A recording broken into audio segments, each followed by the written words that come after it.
안녕하세요. 기독교 청년들에 의한 기독교 청년들을 위한 기상청 92화 미곰의 검소한 책방 미검책을 시작합니다.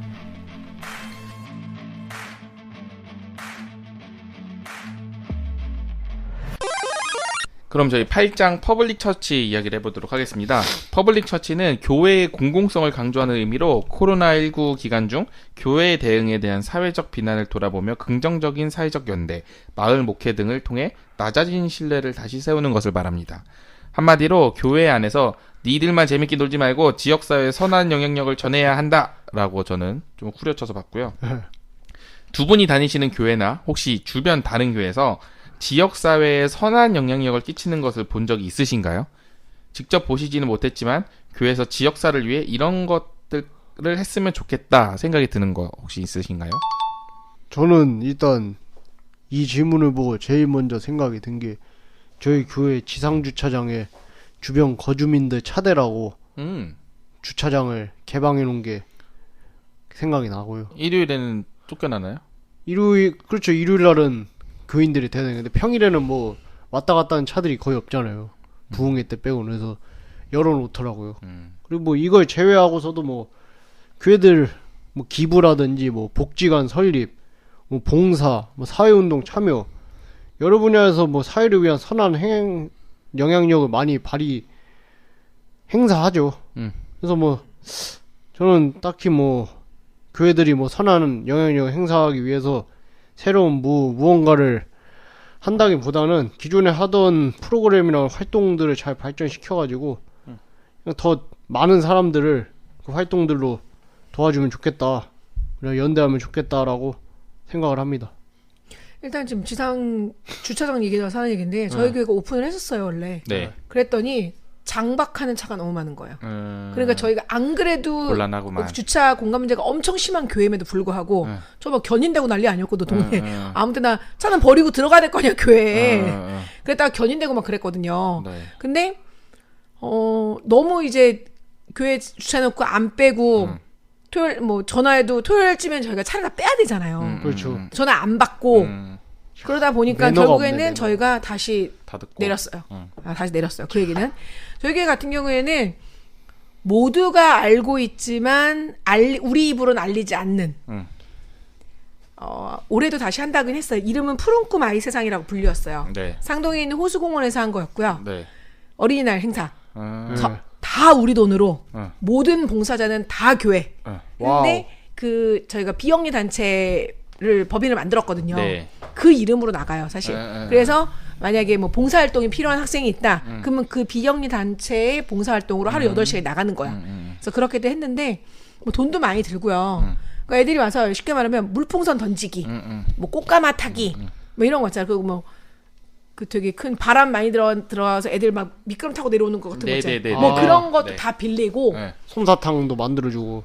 솜사탕 우리가 안 해줘. 그리고 막 청년 애들 막 진짜 입에 사탕 하나 못 집어넣기 힘들게 얼굴에 페이스 페인팅 거기가 진짜 최고거든. 모든 애들이 줄 서 있거든. 막 그런 거 다 그러니까 연습. 저처럼 그림 못 그리는 사람은 미리 연습해요. 그쵸. 모여서 연습하고. 선교네요, 선교. 예, 그런 거를 해요. 그러네. 근데 저희가 이제 세월호 때 못했고요. 주일일 때 못했고요. 그리고 코로나 때문에 못했고요. 그 몇 년을 좀 못한 건 있었어요. 그리고 올해는 또 한다고 하시더라고요. 올해 하겠죠. 해도 되겠네. 네. 그건 또 여러 지역 단체 저희가 필요해요. 협조가. 공원도 빌려줘야 되고 뭐 이런 거. 그리고 두 번째는 저희 교회 DNA 사역이라고 해서 DNA 인마 DNA 좀 약간 좀 그렇긴 해. 그 동네 그 독거 노인 분들이든가 이런 분들한테 반찬 배달. DNA가 독거 노인 뭐 이런 어? 거예요? 독거 노인 아프세요? 그거 안 물어봤네. 그래서 그거에 대해서 이제 월요일날 뭐 화요일날 모여서 월요일은 교회에서 거의 뭐 권사님들이죠. 모여서 반찬 만들고 도시락을 싸놓고 이제 그럼 다른 분들 또 시간 되는 분들이 배달해주고 그래서 일주일에 한 번씩 배달하는 거 그런 것도 했고요. 코로나 때 못했어요. 이러저러한 그런 사역들을 많이 하시네. 그리고 야쿠르트 사역? 독거노인들한테 야쿠르트 배달. 그래서 야쿠르트 아줌마가 열었는데 야쿠르트가 어저께 안 없어졌어. 그러면은 내가 한 주워서 2개 안 없어졌어. 그럼 교회에 전화 주기로. 돈을 우리가 내는 거예요. 그러니까 이분의 생활 반응이 없다는 거지. 야쿠르트 같은 건 가지고 들어가셔야 되잖아. 그니까요. 근데 야쿠르트 아줌마가 할머니 뭐 괜찮으세요 물어볼 수는 없어요. 돈은 저희 교회가 내거든요. 문제 생기는. 아니면 야쿠르트보다 나는 윌이 좋아서 할매. 그래서 안 먹는 거야. 할매. 고급지시네. 그런 것도 하고 그다음에 뭐 우리 교회에서는 온세계 아카데미 해갖고 그냥 문화센터 같은 것도 열어요. 문화센터. 그러니까 교회 내 와서 꽃꽂이 배우고 네. 수화 배우고 이런 것도 있긴 하지만 진짜 시스템이 잘 악기도 돼 좀 있네. 하고 전공자가 많으니까 지금은 안 할 거예요 아마. 그게 좀 저희 오케스트라가 요즘에 안 해갖고 근데 그거는 누가 신청하는지 몰라요. 교회 애들만 하는지. 그러니까 아닐 것 외부에서 같은데? 하는 건데 네. 실제적으로 신청을 외부 사람이 정말 하는지는 잘 몰라요. 뭐 그런 것들을 많이 하고 있죠. 하지만 어떤 걸 했으면 좋겠다라고 할 때 저는 일단 교회 공간으로 부르는 건 비추. 왠지 왜요? 들어가면 전도 당할 것 같거든요. 그렇죠. 네. 거부감이. 부담감이 거부감이 있지. 좀 있고요. 그래서 그리고 교회 이름 걸고 하는 것도 별로 안 좋아해요. 여기 책에도 써 있었잖아요. 뭔가 진정성이 없을 것 같은 느낌. 그쵸. 사실 전 그렇거든요. 그리고 뭐 알리지도 말고 광고도 하지 말고 근데 교회라는 단체가 사실 성당보다도 더 많은 봉사활동을 하고 있어요. 지역사회를 위해서. 근데 전혀 알려지지 않은 게 너무 많은 게 있기는 해. 욕도 많이 먹고. 근데 그냥 알고 봤더니 저 사람들이네? 라고 하는 게 사실 예수인으로서 우리가 살아가는 거잖아. 그렇게 롱텀으로 할 수 있는 걸 좀 하고 싶거든요. 정말 뭐 가슴에 어깨에 띠 두르고 막 온 세계의 교회 아이고 우리 교회 또 얘기했네. 막 하고서는 막 다니는 그런 거 말고 그냥 지속적으로 꾸준히 모르게 하지만 누군 보고 있거든요. 그냥 그런 거 좀 하고 싶어요. 저는 전전교회 저 맨날 그 욕하는 코알님이랑 같이 다녔던 그 교회는 일단 비전 센터가 있었어요. 네. 근데 그게 오. 비전 센터는 지역 사회를 위한 이 건물로 사용을 하겠다 해서 처음에 1층에 카페를 차렸어요. 카페인데 되게 싼 뭐 한 잔에 아메리카노 1,000원 뭐 이런 건데 근데 결국에는 지역 사람들이 오지 않아요. 왜냐면 맞아요. 권사님들이 자기들끼리 막 권사님 주사님들이 막 얘기하고 손님이 와도 별로 신경 안 쓰고 막 이러니까 안 오고 거기서도 문화센터를 하긴 했는데 그냥 그걸 담당하는 목사님만 죽어나가는 느낌. 어떻게든 강사 구하고 막 이런 것들 좀 어려워 보였고 그래서 저는 좀 했으면 하는 게 우리가 농촌 교회 이런 데로 국내 선교를 가면 거기에 있는 보통은 전도사가 없는 담임 목사님 혼자서 그 농촌에 있는 일들을 엄청 도와주세요. 농활? 뭐 농활처럼 매일이 농활. 예, 그러니까 뭐 어떤 할머니네 어떤 할아버지네 해가지고 도와주세요. 그래서 그러다가 뭐 교회를 언제부터 나오시게 됐다 뭐 이렇게 하는데 사실 농촌에서는 일손이 필요하니까 그렇게 도와주는 것이 사실 엄청 고마운 거고 막 이런 거니까 실질적인 도움을 주는 거잖아요. 그럼 우리가 도시에서는 왠지 교회에서 지역사회로 가지 않고 그냥 너네 교회로 와 예배드리러 와 이게 좀 배짱을 부리고 있는 느낌이 좀 들더라고요. 네. 선교를 갔다 오면 갔다 올수록 그래서 송지민님네가 그 교회에서 하는 것들이 굉장히 많은 것처럼 그러니까 그런 식으로 지역사회 자연스럽게 할 수 있는 것들 진짜 도움이 필요 그러니까 사실 그 사람들은 도움이 필요가 없는데 가서 도움을 주는 경우도 있거든요. 근데 그런 거 말고 진짜 도움이 필요한 지역사회 예를 들어서 근처에 있는 뭐 식당이라든가 뭐 그런 데 가서 뭐 밥을 먹는다든가 이런 것도 도움이 되는 거잖아요. 뭐 그런 얘기 들으니까 실질적인 미금에 저희 분당에 지구촌교회가 있잖아요. 그렇죠. 근데 그 코로나 때 그 근처 식당들이 그 일요일날 장사가 잘 안 됐대요. 왜냐면 그렇지. 거기에 교회를 안 거의 하니까. 수천 명이 모이니까. 뭐래도 먹는데. 그렇지. 점심 딱 모임하려면 김밥도 막 몇 주씩 사갖고 들어갈 걸. 맞아. 김밥 뭐 도넛 빵 그런 거 엄청 어. 먹고 카페 뭐 미어 터지고 그리고 그 원래 메인 예배가 딱 끝날 때쯤이 점심 시간이잖아. 그럼 끝나면 모임이다 뭐다 하고 주위에 식당들 바글바글 했는데 코로나 때는 이따 교회 예배를 못 하니까 장사 안 되는데 뭐 요즘은 장사 잘 되겠죠. 갑자기 그게 문득 생각이 드네. 그러니까 바로 전 교회에서는 또 근처에 카페가 많았는데 그 중에 하나가 약간 나름 약간 좀 힙한 카페가 있었어요. 근데 그 교회에서 최근에 들었어요. 어떤 우리 교회 청년들한테 약간 못되게 했었대요. 그래서 청년들이 으쌰으쌰해서 저 카페 가지 말자 보이콧 해가지고 저희 교회 청년들이 한 300-400명 되는 교회였는데 그것 때문인지 모르겠는데 망했어요. 그 카페가. 약간 그거를 그냥 저한테 되게 자연스럽게 얘기를 하는데 자랑 삼아. 자랑 삼아까지는 아니었어요. 그냥 원래 그 카페 제일 잘 갔었으니까 저 카페가 없어졌네. 근데 이런 일이 있었어라고 얘기를 하는데 약간 좀 씁쓸하더라고요. 물론 그게 어떻게 우리 청년들한테 못되게 구가 됐는지 모르겠지만 그래도 교회라는 이름으로 우리가 신앙 공동체로 모였으면 좀 이렇게 도움이 될 수 있는 것들을 실제적으로 하면 좋지 않을까라는 생각을 해봤어요. 만약 그 진짜 청년들 때문에 그 카페가 망했으면은 그 카페 사장은 안티 이슬람교인이 됐을 수도 있겠네요. 안티 된다 진짜. 큰일 난다. 안티크라이스트. 다음은 구장 격차교회 서바이벌 목회 이야기를 해보겠습니다. 격차교회는 코로나19로 인해 대형교회와 소형교회의 격차가 심하게 벌어지는 양극화를 가리키는 말입니다. 코로나19 이전에도 대형교회와 소형교회는 격차가 존재했지만 코로나19로 인해 그 격차가 심해졌습니다. 코로나19로 인한 교회별 손해도 대형교회보다 소형교회가 훨씬 더 크다고 볼 수 있습니다. 두 분이 다니시는 교회는 코로나로 인한 변화나 타격이 있으신가요? 송치미님 교회는 대형교회잖아요. 제가 YQ팀의 교회는 대형교회는 아니죠? 저희 중형교회입니다. 네. 혹시 대형교회, 중형교회 두 분 다 코로나로 힘든 소형교회를 도와주고 그런 게 있었나요? 일단 있었을 수도 있겠지만 저는 모르는 것 같아요. 제가 교회 이런 거를 구석구석 다 아는 게 아니니까 교회에서 행해지는 일들이 왜냐면은 주보에서 광고하지 않으면 저는 광고를 그렇죠. 굉장히 열심히 읽는 사람 중에 한 명인데 전혀 그런 게 광고되지 않은 기억으로 봐서는 네. 소형교회를 도운 것 같진 않네요. 어때요? 근데 그 코로나 지나고 나서 휘청했나요? 혹시 재정? 저희요? 네. 저희 교회 같은 경우에는 완전 셧다운 하던 기간이 있었잖아요. 우리 교회도. 그래서 저마저도 예배를 안 간 적이 있어요. 네네네. 아예 그냥 그러니까 교직원만 있었던 거예요. 교역자랑 직원분들만 그런 있던. 집합 금지 시절이 시기가 그러니까 있었죠. 그때 있었을 때 그때는 아예 그냥 외부에서 봉사하는 사람들 우리 공간이 넓기 때문에 가도 되거든. 못 갔을 때 그때 이제 사실 목회자분들 사례비가 달라졌대요. 낮아졌다. 네. 그래서 저희 담당하시던 목사님 지금은 이제 지금 딴 데 가서 개척하셨는데 그래서 그때 그분이 배민 시작한 거예요. 배민 시작해서 일반 자전거로 하시는 분? 예.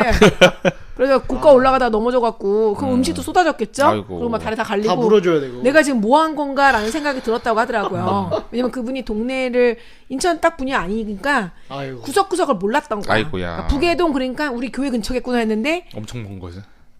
인천은 철도잖아요. 네. 지하철이 아니고 네네. 고가를 건너가는 북해동이었던 거죠. 그래서 거기 자전거로 올라가다가 넘어지고. 아이고. 그래갖고 되게 교회도 긴축재정으로 했고.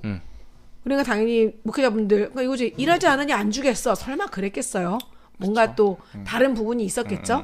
그래서 그랬던 것 같아요. 그래서 타격이 있었겠죠. 그리고 지금도 제가 재정적으로는 모르겠어. 하지만 예배로 오는 인원이 다 회복되지 않았어요. 아직도. 그리고 우리 대학부라고 불리우는 네. 애들은 26살까지 있나? 5살까지 있나? 그렇거든요. 거기는 거의 막 반토막. 애들이 코로나 시절에 대학을 졸업한 애도 있으니. 그렇죠. 그러니까 반토막 된 거야, 그냥. 전문대 들어간 애들은 그냥 코로나로 끝났어요. 그러니까. 그러다 보니까 여기저기 아직 저희 교육부서가 엄청 대형교니까 주변에서 퀄리티가 굉장히 높아요. 네. 그러니까 부모가 교회를 안 다녀도 애들을 위해 교회를 오는 그런 엄마들이 저기 구석에 앉아서 인스타 한다고 생각은 해요.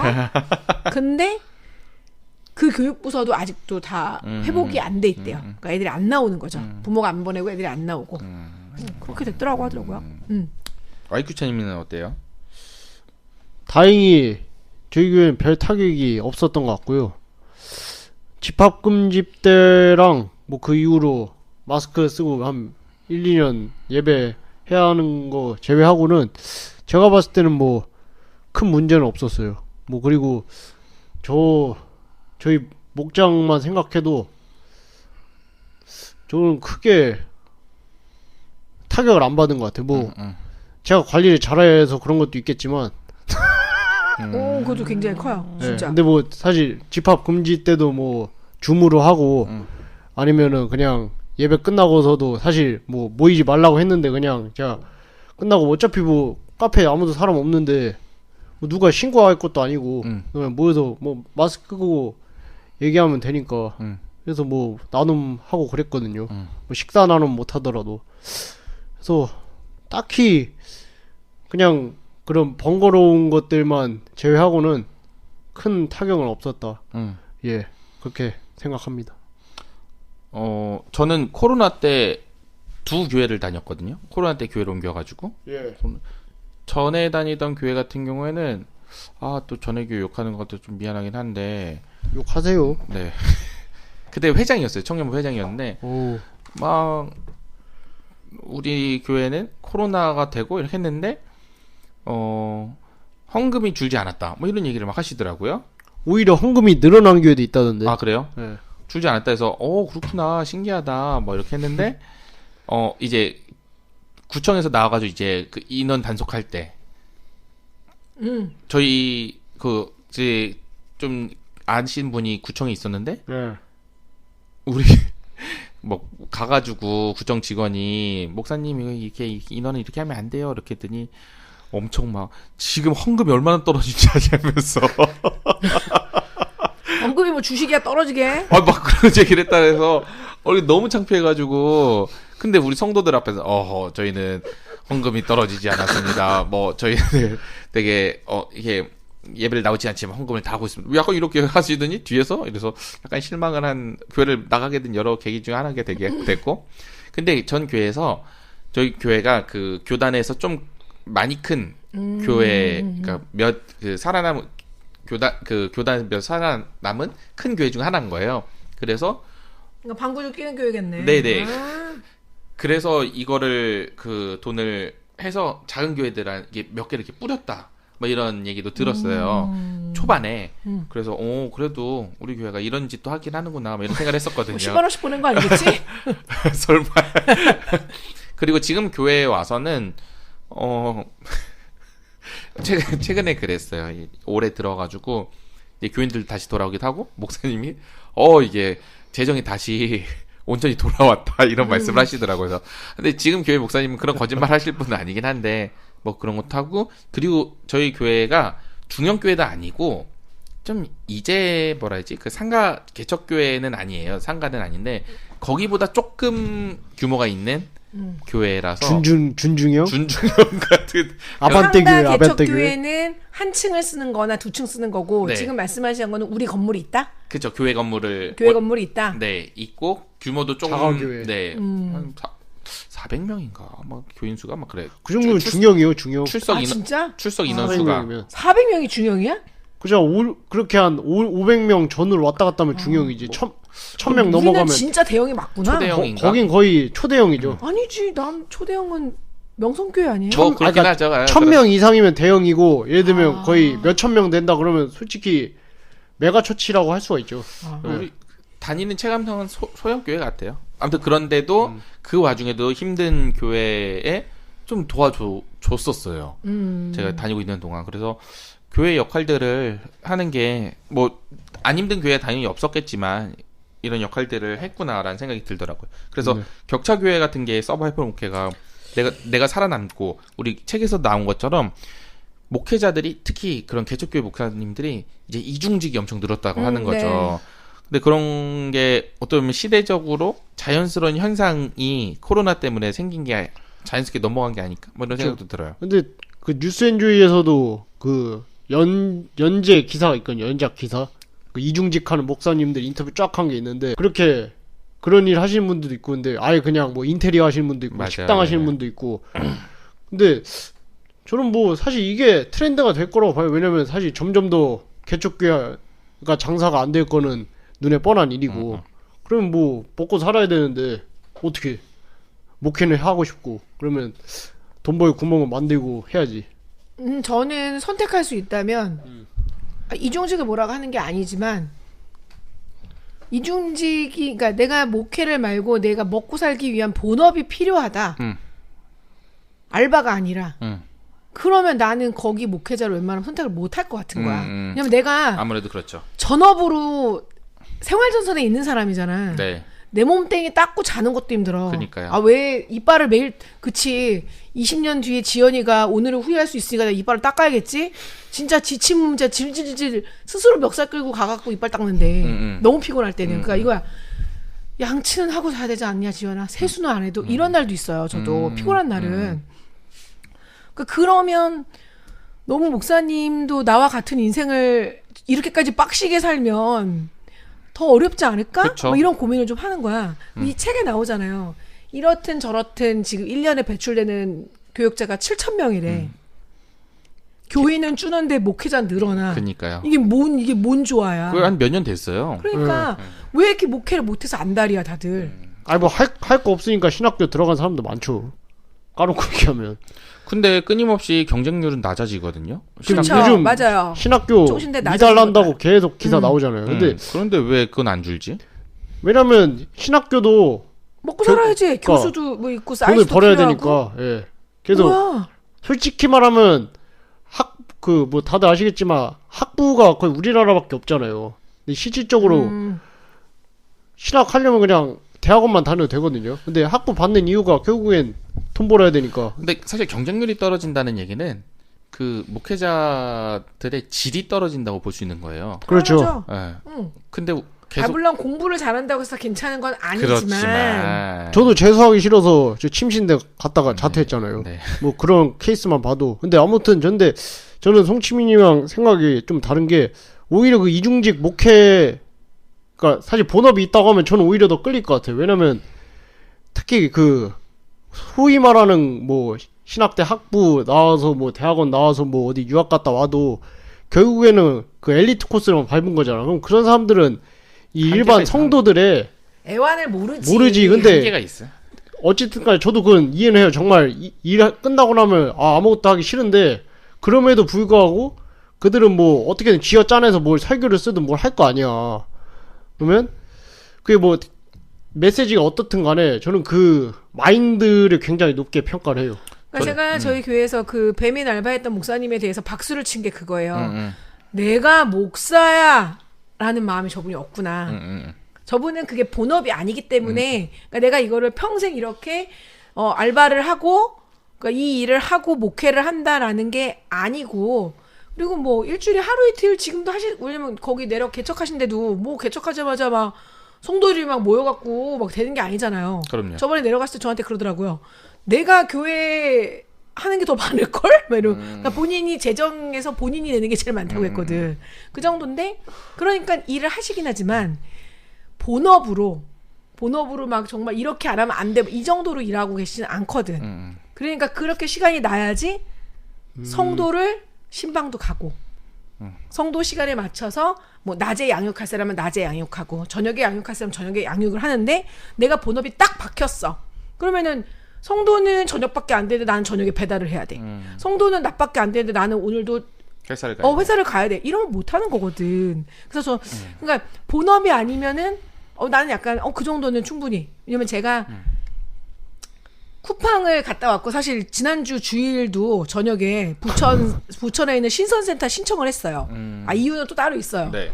이유는 다른 친구가 나 쿠팡을 또 가볼까? 언니 그때 가봤다고 했지? 몇 년 전에 갔다 왔는데 그거 가면 나도 할 수 있을까? 그러니까 다른 애가 얘기해서 같이 신청하기로 했어요. 근데 까였어. 기분 되게 나빠. 쿠팡에서 날 뽑아주지 않았어. 왜요? 나이 때문에요? 죄송합니다. 필요한 인원과 신청한 인원을 보고 뽑는 거예요. 네. 그러면 이제 그런 식으로 근데 제가 만약에 맨날 쿠팡에 가야 되는 사람이야. 라고 하면은 되게 그러니까 제가 YQ체를 되게 높게 본 것도 그거야. 어찌 보면은 되게 뽀대나는 직업을 갖고 있다가 물론 그때도 작업복 입고 오긴 했지만 뽀대나는 뭐 법인카드 쓰면서 가고 있다가 갑자기 모든 걸 갈아엎고 그쵸. 남들이 보기에는 정말 미안해요. 소위 공부 안 하면 저렇게 되는 거야. 맞아요. 라고 손가락질을 받는 그러면 안 돼요, 여러분. 그런 오도뱅이로 좀 배달하는 사람 됐어요. 오도뱅이로. 오도뱅이. 나 오도뱅이라고 하거든. 그 정도면은 어마어마하게 갈아엎었지만 이 사람의 아이덴티티가 그게 아닌 거잖아. 나는 배달하기 위해 지금까지 살아왔어. 이건 아니야. 이 배달이 나한테 되게 큰 도움과 이게 된다. 이런 것처럼 제가 쿠팡을 하기 위해 대학을 나온 건 안 내가 대학 나와서 쿠팡을 가야 된다니 이건 아니에요. 그럼 쿠팡 다닌다면 나쁘다는 게 아니야. 하지만 내가 그 일도 할 수 있으면 그것도 괜찮다.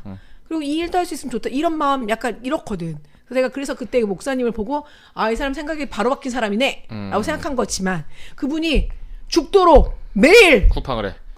거기는 쿠팡 이체한다고 했어요. 네. 거기는 YQ채님만치로 막 돌아다녀. 그러면 난 조금 그럴 거면 목회를 아니 당신 직업이 그게 너무 마음에 들면 해라. 그러면 목회를 그만해라. 네, 상황에 따라 이럴 것 같은 거죠. 이게 다를 것 같아요. 뭐 예를 들어서 지난번에 남 목사님 오셨을 때 제가 남 목사님하고 둘이서 이야기할 때 목사님 바쁘실 텐데 와주셔서 감사해요. 근데 목사님이 저 안 바빠요 이러시는 거예요. 그래서 네, 그러세요? 그랬더니 저는 늘 여유 있는 삶을 추구해요. 그래야 성도들이 만나자고 할 때 시간도 낼 수 있고. 맞아. 그래서 우리 약속도 너무 쉽게 그래 이렇게 된 거라고. 감사하게 방송했지. 어쨌든 뭐 담임 목사님이시니까 그럴 수 있다라고 생각을 하고. 근데 만약에 우리 흔히 말하는 그 새끼 목사님들은 우리 애기도 있고 뭐 가정도 있고 하면 어쨌든 돈이 필요할 수 있잖아요. 뭐 그런 사람들한테 하고 그리고 어디든 그 비슷한 종류의 사람들만 있으면 그건 오히려 썩어버릴 수가 있는데 저는 그렇죠. 지금 두 분이 말씀하신 두 목회자들이 많이 섞여 있는 교회에 다니고 싶을 것 같아요. 그래서 저는 우리끼리 하는 얘기가 있어요. 사회생활 한 3, 4년 하고 목회 시작해라. 제발. 그렇죠. 제발. 필요하죠, 그건. 정신 좀 차리고 와라. 이러고 얘기를 하지. 온실에서 좀 벗어나서 할 네. 필요가 있는데. 네, 그렇죠. 저는 목회자가 너무 많은 거가 참 싫다.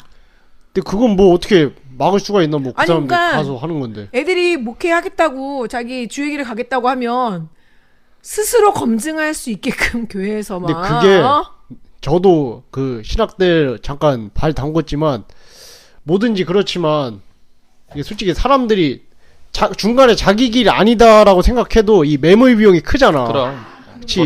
돌아오기가 힘들어. 그렇지. 근데 이게 그 중간에 그만둘 수 있는 깡이 있는 사람이 생각보다 많이 맞아요. 없어요.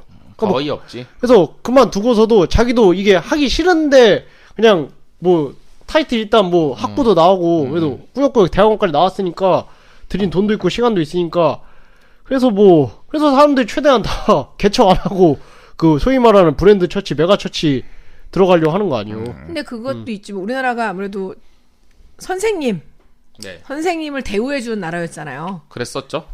네. 지금은 어떤지 모르겠. 그러니까 약간 목사님, 김 목사, 이 목사, 여기 오셔. 이런 거 얘기하다가 갑자기 그냥 생활전선을 뛰어드는 게 그것도 좀 그럴 것 같아. 내가 우리 집 와이프인 사모님이 어디 가서 무슨 식당에서 그릇을 딱 떨어도 나는 되게 목사 멋질 것 같아. 이런 거면 이런 거면 이혼하셔야 돼요, 사모님. 이런 거면. 근데 그런 거는 진짜 만약 그런 사람 물론 그런 생각을 할 수가 있는데 근데 성경만 봐도 예수님도 뭐 원래 목수였잖아요. 그리고 바울도 천만 망드는 일 하면서 사역을 했고 그러니까 사실 성경에도 이중직이었던 거야. 그 사도들이나 뭐 예수님이나 그러니까 뭐 그거를 크게 이제 앞으로 저는 뭐 송치민님은 그 본업이 있는 걸 안 좋게 보셨는데 저는 이게 자연스러운 현상이 될 거라고 봐요. 그러니까 이게 이젠 선택이 아니라 필수가 돼가고 있다고 봐요. 생존을 해야 되니까. 그렇지. 그렇습니다. 생존을 해야 되니까. 네. 성돈 줄어가고 그렇지. 돈 낸 사람 없고 돈 반사만 늘어나고. 그러니까 교회를 돌려야 되는데 그럼 뭐 신방은 못 하겠죠. 일을 해야 되면. 근데 뭐 그렇게 되면 대형 교회만 또 남겠죠. 참 애매해. 네. 저는 되게 조그만 교회들이 되게 그러니까 제가 작은 교회를 싫어하는 게 아닌데 되게 싫어하는 것처럼 얘기하네요, 늘. 왜냐면 안 좋은 폐만 봐서 그런 것 같아요. 큰 교회 다니셔서 그래요? 아니요. 왜냐면 작은 교회 다니는 사람들의 물론 저는 큰 교회 폐를 우리 교회에서 욕하는 사람이잖아요. 우리 교회는 왜 이런 게 없어요? 막 이러고. 근데 자신만의 왕국 가운데 그런 뭐 사람들 이런 있죠. 거 굉장히 싫어해갖고. 그러니까 교회가 그렇게 개욕을 먹고. 이기적이고 니들끼리만 신났다. 그렇게 할 수밖에 없는 뭐 그런 게 아닌가. 그렇죠. 저는 목회를 다짐하시거나 기도 중이신 분들한테 네. 좀 더 해봐라. 그렇죠. 좀 더 해보고 좀 더 생각해보자. 맞습니다. 전 얘기 대놓고 했어요. 아멘. 할 거 없어서. 근데 교회에서는 이런 거 잘한다고. 무슨 형제 이거 너무 괜찮아. 역시 우리 형제 있는 게 다행이야. 혹시 이게 기분 좋아서 목회 시작하는 거니? 전 이렇게 얘기하는 사람도 있어요. 목스라이팅 당하는 거죠. 목스라이팅 표현 좋네. 네. 네. 이번엔 10장 기후교회에 대해 이야기해 보겠습니다. 기후교회는 환경오염이 심해진 지금 태초에 참 아름다웠던 지구의 모습을 회복하기 위해 노력하고 실천하는 교회를 말합니다. 하나님의 창조 질서를 회복하기 위한 발걸음은 성도들에게 반드시 필요하며 교회가 적극적으로 동참해야 한다고 말해요. 저희 교회는 작년부터 플로킹 전도를 간간히 나가더라고요. 플로킹? 플로킹. 알아. 네. 플로킹은 플로깅과 다르게 플로깅이 뭐예요? 조깅과 이렇게 쓰레기 줍는 걸 같이 하는 건데요. 나 처음 들어봤어. 진짜요? 플로킹은 워킹이어가지고 동네를 돌면서 쓰레기를 줍는데 그걸 하면서 뭐 간간히 되면 전도를 하는 건데 뭐 쉽지 않죠. 쓰레기 겁나 많아요. 동네. 그럼요. 네. 그래서 그거 교회 어깨띠 하고 나가나요? 네. 멋져. 내야지. 네. 그거 안 해도 다 알아. 매일 같은 시간에 계속 나가면 알아. 매일 안 나가기 때문에 티 내야지. 에헤이. 뭐 저희는 물티슈 전도를 나가더라고요. 근데 내가 저걸 받고 교회를 오겠었는데 와요. 매주 새 신자가 그 물티슈를 받고 와. 왜냐면 저희 교회 근처에 그 바로 김포 바로 옆에 인천 검단이에요. 네네네. 근데 거기 입주해가지고 새로 교회 다닐 때 찾는 사람들이 아라동 얘기하는 거 아니야? 맞아요. 네, 그쪽. 아라동. 네. 그래서 그거 받고 와요. 맨날 같은 아파트에서 와요. 그래서 저 효과가 있구나. 저 사실 나간다고 했을 때 저래서 오겠어 했는데 오긴 오네. 저희 교회 사람 아무도 안 들으니까. 네. 이런 것처럼 환경을 위한 교회에서의 움직임이 있으신가요? 일단 저희 교회 없는 것 같아요. 없는 것 같아요. 그래서 제가 이게 좀 답답한 부분 중에 하나긴 했거든요. 네. 우리 그때 환경 얘기했을 때도 얘기했지만 정말 하나님을 믿는 자들이야말로 정말 환경 보호를 해야 되는 게 맞는데 그렇죠. 왜 교회에서 이걸 하지 않을까? 이거에 대한 의문점 가운데 우리 교회는 대형 교회잖아요. 그렇죠. 초대형 교회. 모임과 많은 그런 양육 시스템이 있고 저도 뭐 양육 시스템도 시작하는 거 하나 있어요. 종이컵을 쓸까요, 안 쓸까요? 종이컵 겁나 쓰죠. 너무 잘 쓰지. 겁내 쓰죠. 네. 저는 텀블러 갖고 다니거든요. 심지어 종이컵은 아시죠? 종이로 재활용 안 되는 거.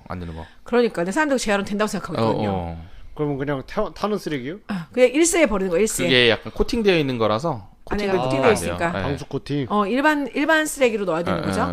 근데 교회에서 그걸 이제 종이컵을 안 쓰기 운동을 해야 되나? 그럼 이제 저같이 갖고 다니는 사람은 그럴 수 있어. 근데 그날 온 사람은 그리고 양복 들고 있는 아저씨들, 양복쟁이들 안 들고 다니잖아. 아유. 그러면 본인 컵을 그럼 본인이 씻으라고 그래. 그럼 주방을 오픈해야 돼. 그래서 이거는 혼자 막 그럼 아무것도 먹고 마시지 말으러 갈 수도 없고. 교회 내에서 이것도 참 문제구나라는 생각을 했어요. 불편함을 감수를 해야 되는 부분인 것 같아요. 그런 거는. 근데 그거 뭐 당연히 그렇죠. 저는 그러니까 늘 텀블러 갖고 다녀요. 늘 갖고 다니고. 저도요. 거기 전 사무실에도 오늘 컵라면 먹었지만 나무젓가락은 쓰지 않고. 물론 그렇다고 그 나무젓가락이 뭐 다시 나무로 돌아가진 않지만 네. 젓가락하고 숟가락 갖다 놓고 설거지해서 쓰고 그래요. 어허허허. 아까 얘기한 것처럼 우리나라 물 부족 국가라는 헛소문이었던 거잖아요. 이거 요즘에 꽈추형이 얘기 많이 하는데 6.9cm가 아니고 9.6인데 잘못된 것 같은. 하지만 이것도 돌아가지 않는 이야기잖아. 물 부족 국가라고 지금도 믿고 있는 어른들이 있더라고요. 제 주변 사람 되게 많거든요. 그러니까 제가 그거 그냥 행주 걸레 빨아서 쓰면 되지 않아? 우리나라 물 부족 국가야. 뭐 아니라고 과학자가 얘기했어. 근데 안 믿거든. 근데도 불구하고 저도 물티슈가 편해요. 그쵸. 쓱쓱쓱쓱 닦고 버리는 게 빨고 어쩌고 하는 것보다. 그래서 이것도 참 내가 이런 걸 써도 되나. 집에서는 그래도 물티슈 안 쓰려고 애쓴다고 하지만 사무실에서는 100% 물티슈 쓰고. 그런 게 참 마음이 찹찹해요. 저희 교회는 아직 안 하는 것 같아서 담당 목사님한테 그 부분을 사진 찍어서 보내고. 담임 목사님한테 보내세요? 아니 담당 목사님한테. 네. 담임 목사님이 이제 올해 바뀌실 건데. 아하. 그분한테 피바람이 불겠군요. 아니 되게 자연스럽게 될 거예요. 아, 거의. 세습하시나요? 아, 세습은 아니에요. 세습은 자연스럽게 아니지만 세습. 자연스럽게 될 거예요. 네, 그러면 이번에는 녹색당 당원이신 YQ치님의 예. 답변이 궁금하네요. 저희 교회는 일단 딱히 기후위기 대응을 안 하고 있고요. 아하. 홍치민님 교회랑 비슷하고요. 저희 교회가 제일 낫네요. 그렇죠. 좀 깨어 있는 거죠. 띠를 매긴 하지만. 예. 그건 그냥 전도 나온 거 아닌가? 근데 하는 것 자체가 의미가 있는 거죠. 근데 아예 그 기후위기라는 거 인식 자체를 못 하고 있으니까. 근데 그리고 뭐 저는 개인적으로 녹색당 당원이고 기후위기 비상행동 회원이기도 하면서 분리수거는 안 합니다.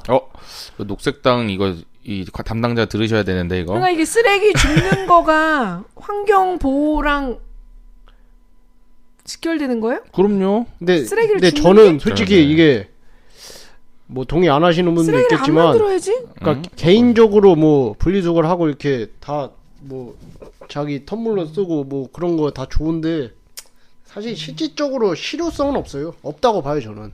이런 거에 관심이 많고 이런 이슈에 관심이 많고 어느 정도 뭐 공부도 조금 한 사람으로서는 그냥 자기 만족이죠. 그러니까 뭐 의미가 없다는 건 아닌데 미미하다. 유의미하지 않다. 그러니까 티끌 모아 태산이라서이니까 그 티끌의 의미를 가지는 거지만 실질적으로 기후위기 변화를 가지려면은 뭐 국가적으로나 아니면 정부가 움직여야지. 이게 정부나 기업체가 움직여야지. 개인들이 이렇게 노력한다고 해서 바뀌는 거는 실효성은 없습니다. 참 이렇게 저희가 요새 들어서 이렇게 저희 셋이서 방송할 일이 많았잖아요. 참 이렇게 보면 제 앞에 계신 두 분이 이렇게 다를 수가 있을까 매번 그런 생각이 듭니다. 네. 모순된 네. 사람이죠. 왜 야근 극단에 계세요 두 분? 그렇죠. 나는 미친년처럼 분리수거하고. 그렇죠. 분리수거가 자연 보호에 도움이 된다가 아니라 전 이거예요. 나의 분리수거가 그러니까. 도움이 된다가 아니라 전 인류의 분리수거가 도움이 된다라고 믿는 사람이에요. 그렇죠. 전 인류가 한꺼번에 다 열심히 해야 되는 거잖아요. 진짜 전 인류가 한꺼번에 다 해야 되는데 안 하지. 저는 현타가 온 게 저는 호주에서 몇 년 살았었잖아요. 근데 호주뿐만 아니라 진짜 우리나라만큼 다들 뭐 외국에서 갔다 오신 분들 알겠지만 우리나라처럼 이렇게 분리수거 문화가 정착된 데가 정말 없어요. 자부심을 가져야 될 부분 아닌가요 그거는? 저는 뭐 자부심이라기보다 귀찮아가지고 그리고 귀찮고 야 진짜 우리나라 이 국민성이죠. 어떻게 그 문화가 잘 잡혔다. 근데 뭘 굳이 저걸 저렇게까지 하나? 네. 왜냐면 예 저는 그래요. 그래서 알겠습니다. 제가 잘못 배워가지고 저는 뭐 한꺼번에 다 분리수거 안 하고 모아서 버립니다. 저를 욕하셔도 괜찮습니다. 아니, 현실적으로는 YQ체의 말이 맞죠. 맞지만 그렇게 다시 따지면은 아씨 그럴 거면 하나님이 한 방에 빵 하면 되지 뭘 내가 그렇게 열심히 이런 마음도 좀 있어서 네. 저는 그냥 나한테 주어진 건 내가 하고 그분이 하실 건 그분이 하고 정부가 할 건 정부가 하고 안 해서 문제지만 뭐 할 놈은 하겠지 언제든. 그래서 우리가 나라를 위해 기도하는 거잖아요. 마지막으로 11장 미국 기독교 트렌드에 대해서 이야기해볼까요? 하지. 네, 뭐 책이 있으니까 할게요. 저는 여기 장을 읽으면서 가장 인상 깊었던 것이 미국인들이 오히려 코로나로 통하여 삶과 죽음에 대해 생각하는 사람들이 늘었다는 점과 코로나 기간 동안에 미국 교회에서 코로나가 시작되면서 빠르게 온라인 예배들로 전환하였고 소외계층에 많은 도움을 주었기 때문에 교회에 대한 이미지가 좋아졌다고 하더라고요. 맞아요. 우리나라랑은 이미지가 많이 다르다고 생각을 했는데요. 네. 근데 더 생각해보니까 이미지만 다르고 행동은 같았을 거라고 봐요. 한국 교회도 대부분의 교회들이 빠르게 온라인으로 예배로 전환하고 소외계층에 지원하는 교회들이 많은 것으로 알고 있어요. 막 마스크 만들어서 막 갖다 주고. 도시락도 배달하고. 미국 교회든 한국 교회든 일부 교회들에서만 방역 지침들을 안 지켰는데 우리나라는 안 지킨 교회들에 더 집중을 해서 이미지가 이렇게 달라졌다고 생각을 하거든요. 두 분 혹시 미국 교회 트렌드 중에서 인상 깊었던 부분 있으신가요? 저도 뭐 코로나 겪으면서 미국 교회에서는 오히려 코로나 때 교회에 대한 신뢰도가 상승했다는 거에 저도 굉장히 놀랐고요. 사실 우리나라도 뭐 미국님 말씀하신 대로 잘한 교회가 대부분인데 근데 못한 교회들은 너무 못해가지고 거의 10창을 냈잖아요. 좀막 예.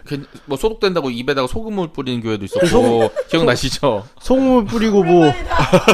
그래서 근데 그 목사 자기 코로나 안 걸린다고 막 깝치다 코로나 걸려가지고 죄송하다 그러고 회개하고 그거 거의 코미디던데 블랙 코미디. 그리고 정광훈 걔는 늘 사랑 러브제일 그 사랑제일 교회 러브제?